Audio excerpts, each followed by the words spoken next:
मध्य रात्रि का समय था। उज्जैन के महान राजा विक्रमादित्य भयानक और घने जंगल से होकर गुजर रहे थे। चारों ओर सन्नाटा था, कहीं कहीं उल्लुओं की आवाज गूंज रही थी। अचानक उनकी नजर पड़ी उस प्राचीन पीपल के वृक्ष पर, जहां एक रहस्यमयी प्रेत बेताल उल्टा लटका हुआ था। राजा को स्मरण हुआ, ऋषि ने कहा था, यदि तुम इस बेताल को मेरे पास लाओगे तो तुम्हें अद्भुत वरदान प्राप्त होगा।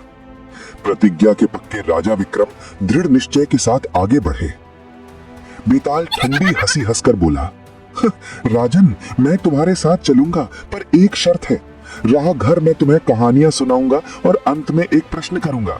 यदि उत्तर जानते हुए भी तुम चुप रहे तो तुम्हारा शीश फट जाएगा, और यदि सही उत्तर दोगे तो मैं उड़कर फिर इसी पेड़ पर लौट आऊंगा।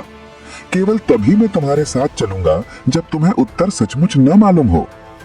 राजा विक्रम ने निर्भीक स्वर में उत्तर दिया, बेताल, मैं तुम्हारी हर शर्त स्वीकार करता हूं। इतना सुनते ही बेताल ने अपनी पहली कथा प्रारंभ की। एक नगर में एक गरीब ब्राह्मण रहता था। एक दिन उसके घर अतिथि आया।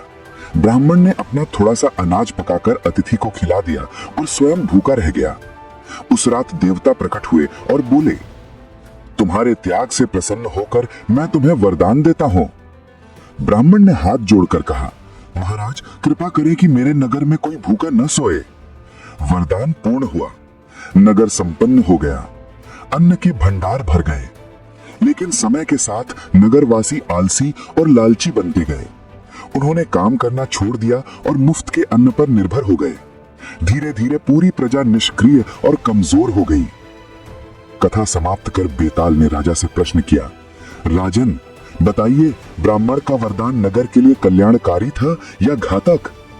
राजा विक्रम ने उत्तर दिया, ब्राह्मण का त्याग श्रेष्ठ था, किंतु बिना परिश्रम का सुख विनाशकारी है। केवल संघर्ष और मेहनत ही मनुष्य को सशक्त बनाते हैं और समाज का उत्थान करते हैं।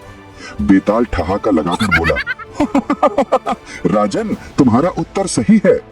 ये कहकर वो फिर से उड़कर उसी पीपल के वृक्ष पर जा लटका। शिक्षा, बिना परिश्रम का सुख टिकाऊ नहीं होता। सच्चा विकास और वास्तविक आनंद केवल संघर्ष और मेहनत से ही संभव है।